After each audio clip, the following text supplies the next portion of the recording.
ही कथा पूर्णपणे काल्पनिक असून केवळ मनोरंजनासाठी लिहिलेली आहे. या कथेमधील सर्व पात्रे, घटना, नावे, प्रसंग आणि संवाद काल्पनिक आहेत. त्यांचा कोणताही वास्तविक व्यक्ती, कुटुंब, ठिकाण किंवा घटनेशी संबंध नाही. चॅनलवर नवीन असाल तर चॅनलला सबस्क्राईब करा आणि व्हिडिओला लाईक करा, बेल आयकॉन प्रेस करा. चला तर आता वळूया आपल्या स्टोरीकडे. गोंधळ भाग 44. प्रेम आणि रहस्याचा नवा धागा.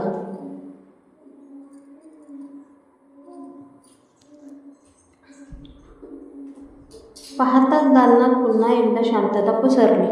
आईच्या चेहऱ्यावरची भीती पाहून विश्वाच्या मनात संशय निर्माण झाला. कारण इतक्या वेळापासून आई प्रत्येक सत्य लपवत होती, पण आता तिच्या चेहऱ्यावर असा धक्का दिसत होता की जणू त्या कागदावर लिहिलेलं नाव तिच्या संपूर्ण भूतकाळाशी जोडलेलं होतं. विश्वास पुढे जाणार इतक्यात आर्याने त्याचा हात धरला. तिच्या डोळ्यात भीती होती, पण त्याचबरोबर विश्वासवरचा पूर्ण विश्वासही होता.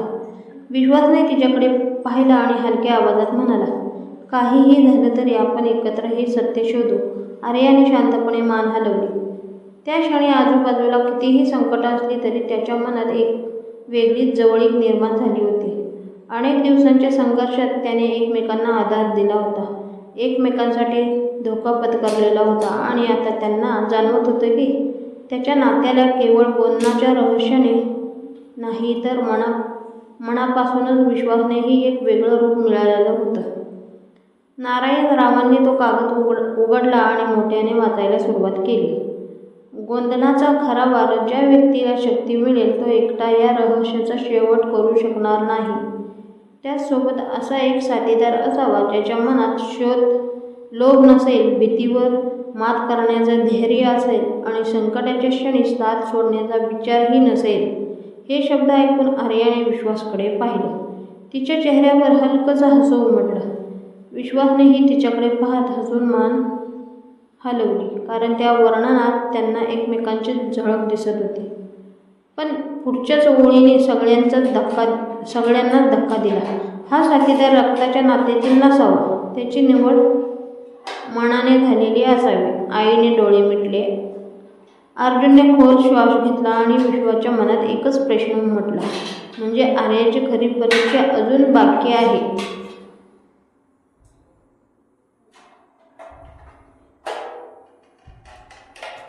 आर्या शांतपणे पुढे आली. तिने गोंधळाच्या अंतिम ग्रंथावर हात ठेवला आणि अचानक ग्रंथातून मंद प्रकाश बाहेर पडला. त्या प्रकाशात तिच्यासमोर एक छोटासा मार्ग तयार झाला, पण त्या मार्गाच्या सुरुवातीला 2 दगडी मूर्ती उभ्या होत्या.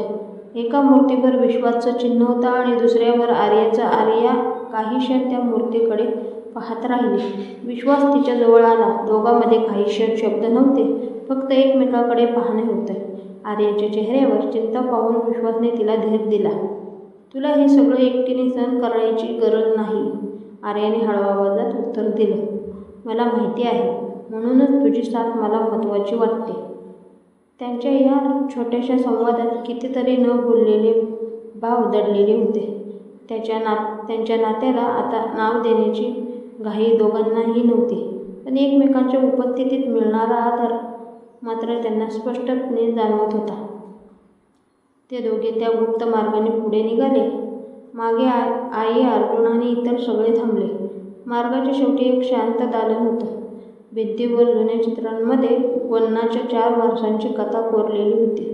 एका चित्रात राजवीर दिसत होता, दुसऱ्या चित्रात नारायणराव, तिसऱ्या चित्रात अर्जुन आणि चौथ्या चित्रात एक लहान मुलीला हातात घेऊन उभी असलेली एक स्त्री दिसत होती. आर्या त्या चित्रासमोर थांबली. तिच्या चेहऱ्यावर आश्चर्य उमटलं. ही मुलगी कोण आहे? विश्वासने चित्राकडे बारकाईने पाहिलं आणि अचानक त्याच्या नजरेत काहीतरी आलं. त्या लहान मुलीच्या हातावर अगदी तसंच गोंधळ होतं, जसं आर्याच्या हातावर होतं. आर्या चित्राजवळ गेली. तिने भिंतीवर हात ठेवताच गोंधळ चमकू लागला. अचानक चित्रातील स्त्रीच्या चेहऱ्यावर प्रकाश पडला आणि तिचा चेहरा स्पष्ट दिसू लागला. आर्याच्या डोळ्यात पाणी आलं, कारण त्या स्त्रीचा चेहरा तिच्या आईसारखा दिसत होता. विश्वास, ही कोण आहे? ती थरथरत्या आवाजात म्हणाली. विश्वासने काही उत्तर देण्याआधीच मागून आईचा आवाज आला.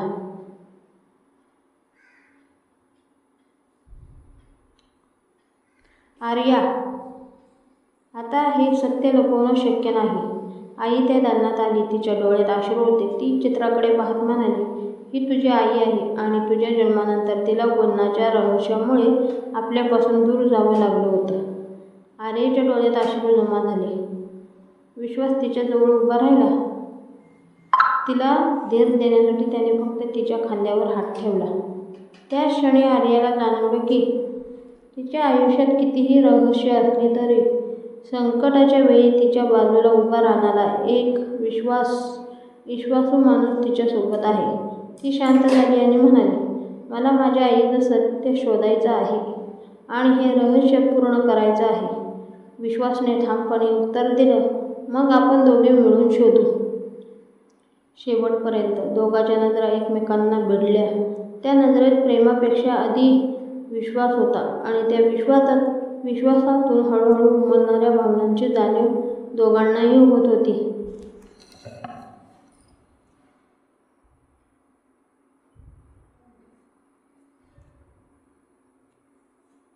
पण त्याच वेळी दालनाच्या बाहेरून जोराचा आवाज आला. नारायणराव ओरडत होते, तुम्हाला वाटते तुम्ही सत्याच्या जवळ पोहोचलात, पण अजून एक रहस्य आहे जे समोर आलं तर विश्वास आणि आर्याचं नातंच धोक्यात येईल. विश्वास आणि आर्या एकमेकांकडे पाहत बाहेर आले. नारायणरावांच्या हातात पुन्हा तो जुना कागद होता आणि यावेळी त्यांच्या चेहऱ्यावर भीती नव्हती, तर एका मोठ्या सत्याचा आत्मविश्वास होता. त्यांनी कागद विश्वासच्या हातात दिला. त्यावर फक्त एकच वाक्य लिहिलेलं होतं,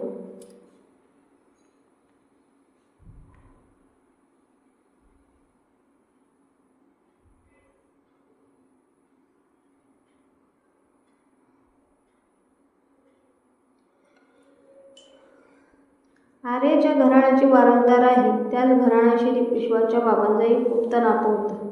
नारायणरावांनी विश्वासच्या हातात दिलेला कागद पाहून त्यांच्या चेहऱ्यावरचे भावच बदलले. आर्याच्या घराण्याची वारसदार आहे, त्याच घराण्याशी माझ्या बाबांचं गुप्त नातं होतं. विश्वासने थरथरत्या आवाजात ते शब्द पुन्हा वाचले. त्याला काहीच समजत नव्हतं. राजवीरांनी आयुष्यभर त्याच्यापासून अनेक गोष्टी लपवलेल्या होत्या, पण आर्याशी संबंधित असं कोणतं नातं त्याच्या भूतकाळात होतं? हा प्रश्न आता त्याच्या मनाला सतावत होता. आर्याही शांत उभी होती. तिच्या डोळ्यात प्रश्न होते, पण विश्वासच्या चेहऱ्यावरची अस्वस्थता पाहून तिने हळूच त्याचा हात धरला.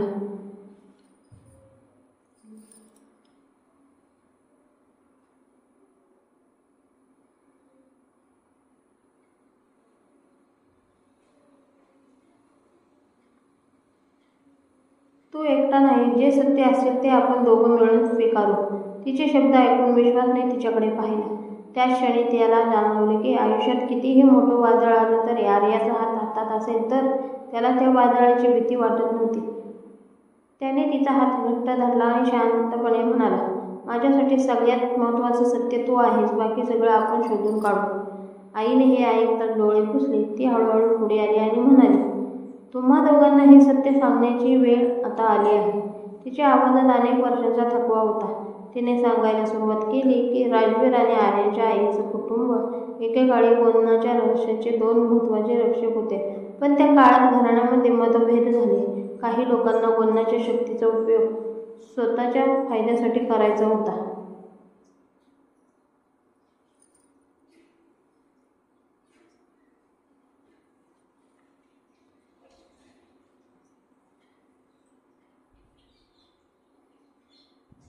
राजवीरांनी त्याला विरोध केला आणि आर्याच्या आईनेही त्यांची साथ दिली. त्या दोघांनी मिळून गोंदनाचं अंतिम रहस्य सुरक्षित ठेवण्याची शपथ घेतली होती. पण त्यांच्या या निर्णयामुळे शत्रू त्यांच्या मागे लागला. तुझ्या बाबांनी आर्याच्या आईला वाचवण्याचं वचन दिलं होतं, पण त्या रात्री सगळं बदललं. आईचे शब्द ऐकून आर्याच्या डोळ्यात अश्रू आले. मग माझी आई कुठे आहे? तिने थरथरत्या आवाजात विचारलं.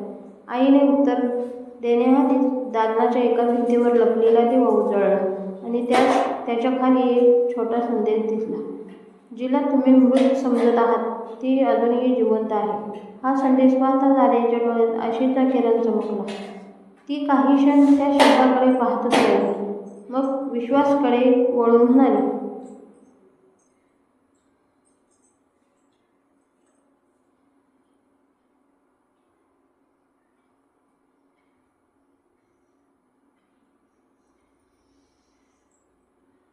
माझी आई जिवंत असेल तर मला तिच्यापर्यंत पोहोचायचं आहे. काहीही झालं तरी विश्वासने तिच्या डोळ्यात पाहिलं आणि तिच्या मनातील वेदना समजून घेतली. आपण तिला शोधतो, मी तुला वचन देतो.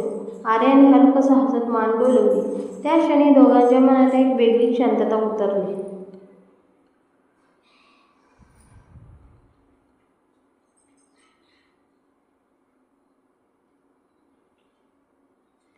अनेक दिवसापासून त्यांच्या नात्यात शब्दापेक्षा कृती बोलत होती.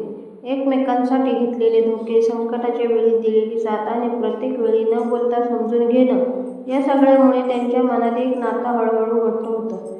ते दोघे आता त्या गुप्त दालनातून बाहेर पडण्यासाठी पुढे निघाले. पण मार्ग अतिशय अरुंद होता. एका ठिकाणी दोघांनाही थांबावं लागलं. पुढे जाण्यासाठी एकच अरुंद दगडी पूल होता आणि त्याखाली खोल दरी होती. आर्या क्षणभर घाबरले. विश्वासने तिच्याकडे पाहिलं. माझ्याकडे पहा, खाली पाहू नको. हळूहळू माझ्यासोबत चल. आर्याने त्याचा हात धरला. दोघे सावकाश पुढे जाऊ लागले. मध्येच आर्याचा पाय घसरला, पण विश्वासने तिला लगेच सावरलं. काही क्षण दोघेही शांत राहिले. आर्याच्या डोळ्यात अश्रू होते. तिने हळू आवाजात म्हटलं, तू नसतास तर. विश्वासने तिचं वाक्य पूर्ण होऊ दिलं नाही. असं काही होऊच देणार नाही. त्या क्षणी आर्याच्या चेहऱ्यावर हलकसं हसू आलं. संकटाच्या सावलीतही त्या दोघांच्या मनात उमलणारी आपुलकी अधिक गडद होत होती. दुसऱ्या बाजूला पोहोचल्यानंतर आर्याने काही क्षण डोळे मिटले. विश्वास तिच्याजवळ उभा होता. तिने हळूच त्यांच्याकडे पाहिलं. माझ्या आयुष्यात इतकी वर्ष मला वाटत होतं की मी एकटी आहे, पण आता वाटते कदाचित माझ्या आयुष्यात तू यायचाच म्हणून हे सगळं घडलं. विश्वास काही क्षण शांत राहिला. त्याने तिच्याकडे पाहत फक्त एवढंच म्हटलं, कदाचित बोलण्याने आपल्याला इथं आणलं असेल, पण तुला साथ देणं हा माझा स्वतःचा निर्णय आहे. आर्याच्या चेहऱ्यावर पुन्हा हसू उमटलं. त्या छोट्याशा क्षणात दोघांनी काहीही मोठं बोललं नाही, पण त्यांच्या नजरेतलं आपलेपण मात्र सगळं सांगून गेलं. तेवढ्यात मागून अर्जुनचा घाईघाईचा आवाज आला. विश्वास, आर्या, लगेच या. आम्हाला गुप्त खोलीचा दुसरा मार्ग सापडलेला आहे. दोघे लगेच मागे वळाले. अर्जुनच्या हातात एक जुनी चावी होती. त्याने सांगितले की त्या चावीवर राजवीरांचं चिन्ह आहे आणि ती जुन्या हवेलीतील एका बंद खोलीचं कुलूप उघडू शकते. आईने चावी पाहताच तिच्या चेहऱ्यावर पुन्हा भीती उमटली. ही चावी तुमच्या बाबांनी शेवटच्या रात्री माझ्याकडे दिली होती. मी समजले होते की ती कायमची हरवली. विश्वासने चावी हातात घेतली. त्यावर एक तारीख कोरलेली होती. तीच तारीख ज्या दिवशी आर्याची आई गायब झाली होती.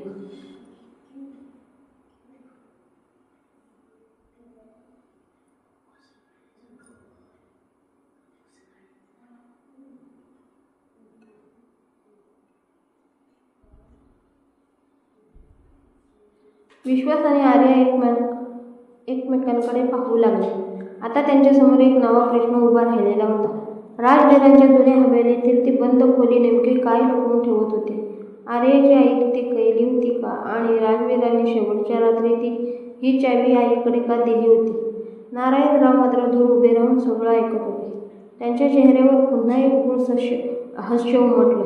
ते मनातच म्हणाले, हवेलीची ती खोली उघडली तर फक्त आर्याची आईच नाही तर राजवीरांचं सर्वात मोठं गुप्तही तुमच्यासमोर येईल. राजवीरांच्या जुन्या हवेलीची ती चावी विश्वाच्या हातात होती आणि त्या चावीवर कोरलेली तारीख पाहून सगळ्यांच्या मनात असंख्य प्रश्न निर्माण झाले होते.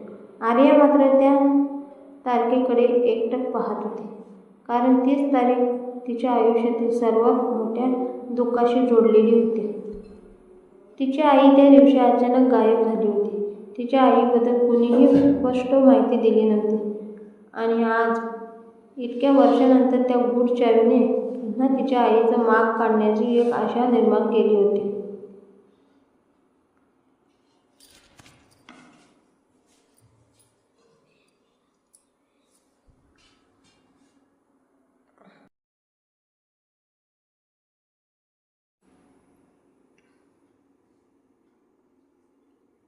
आर्याच्या डोळ्यात अश्रू जमा झाले.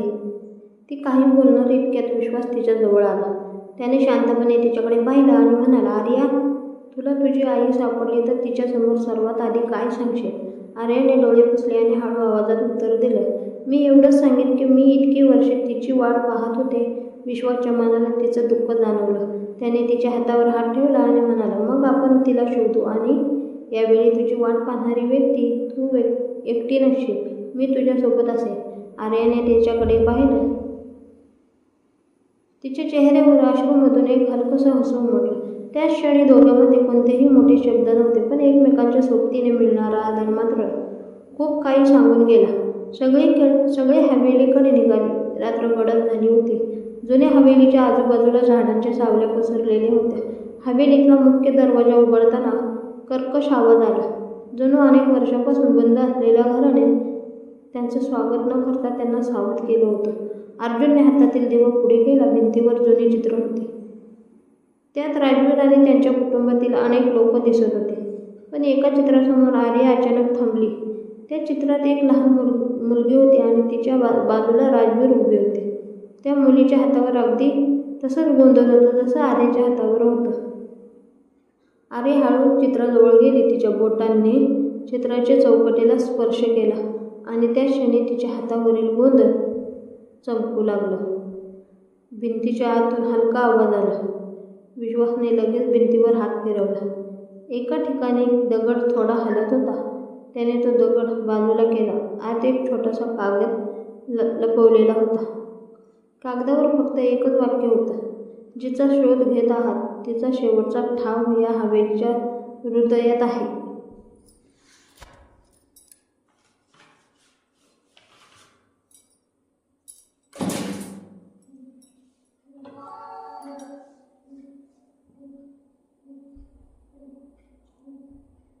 विश्वासने ते वाक्य आर्याला दाखवलं. आर्याच्या चेहऱ्यावर आशा आणि भीती दोन्ही होत्या.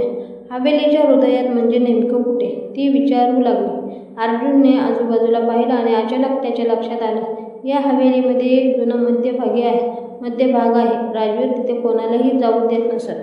अगदी आम्हालाही नाही. आईने हे ऐकताच घाबरून म्हटलं. त्या जागेचं कुलूप फक्त राजवीरांकडे होतं. विश्वासने आपल्या हातातील चावी उंच केली. सगळ्यांच्या नजरा त्या चावीवर गेल्या आणि मग तो शांतपणे म्हणाला, मग बाबांनी ही चावी शेवटी कुणाला दिली होती हे आज कळणार. हवेलीच्या मध्यभागी पोहोचल्यावर त्यांनी एक मोठं दगडी दार दिसलं. दारावर 4 बोलण्याची चिन्ह होती. विश्वासने चावी कुलपात घातली आणि कुलूप फिरलं नाही. आर्याने आपला हात त्या चिन्हाजवळ ठेवला. तिचं गोंधळ उजळलं. विश्वासनेही आपला हात तिच्या हाताजवळ ठेवला. दोन्ही चिन्हांचा प्रकाश एकत्र झाला आणि कुलूप हळूहळू फिरलं. दार उघडलं. आत एक मोठी खोली होती. खोलीच्या मध्यभागी एक जुना लाकडी पाळणा होता. त्यावर एक छोटंसं कापड ठेवलेलं होतं. आर्याने ते कापड उचललं. त्याखाली एक जुना दागिना होता. तो पाहताच आईच्या डोळ्यात अश्रू आले. हा आर्याच्या आईचा आहे. आर्या तो दागिना हातात घेऊन काही क्षण निश्चल उभी राहिली. तिच्या डोळ्यातून अश्रू वाहू लागले. तिला पहिल्यांदाच जाणवले की तिची आई कदाचित या जागेपर्यंत आली होती. कदाचित तिनेही तिच्या मुलीची आठवण काढली होती आणि कदाचित तिने तिच्यासाठी काहीतरी ठेवून दिलं होतं. दागिन्याच्या मागच्या बाजूला एक छोटा कागद चिटकवलेला होता. आर्याने तो उघडला. त्यावर तिच्या आईचं हस्ताक्षरात लिहिलेलं होतं, आर्या, जर हा दागिना तुझ्या हातात आला असेल तर समज की मी तुला सोडून गेली नाही. मला परिस्थितीने तुझ्यापासून दूर केलं, पण माझं मन कायम तुझ्यासोबतच होतं. आर्या ते वाचताना रडू लागली. विश्वास तिच्या शेजारी उभा राहिला तिला धीर देण्यासाठी. त्याने फक्त तिच्या खांद्यावर हात ठेवला. आर्याने त्याच्याकडे पाहिलं आणि काही क्षण त्याचा हात घट्ट धरून ठेवला.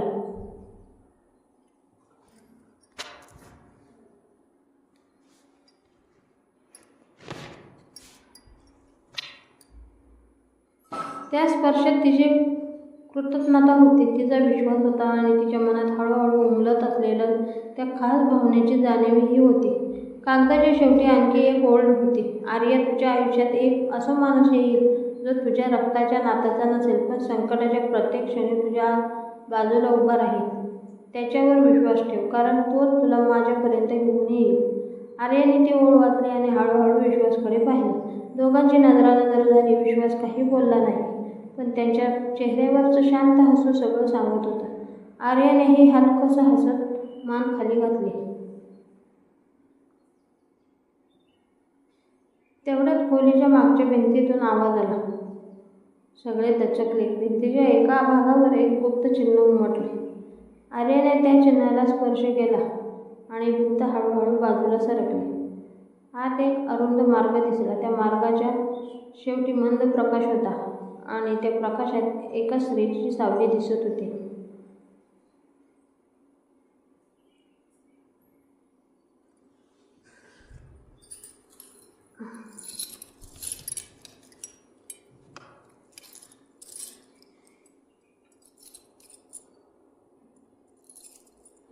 आर्याचा श्वास थांबला. ती सावली हळूहळू त्याच्या दिशेने वळली आणि मग एका ओळखीचा आवाज अंधारातून उमटला. आर्या, माझी मुलगी. इतकी वर्ष वाट पाहत होते. आर्याच्या डोळ्यात अश्रू आले, कारण तो आवाज तिच्या आईचाच होता.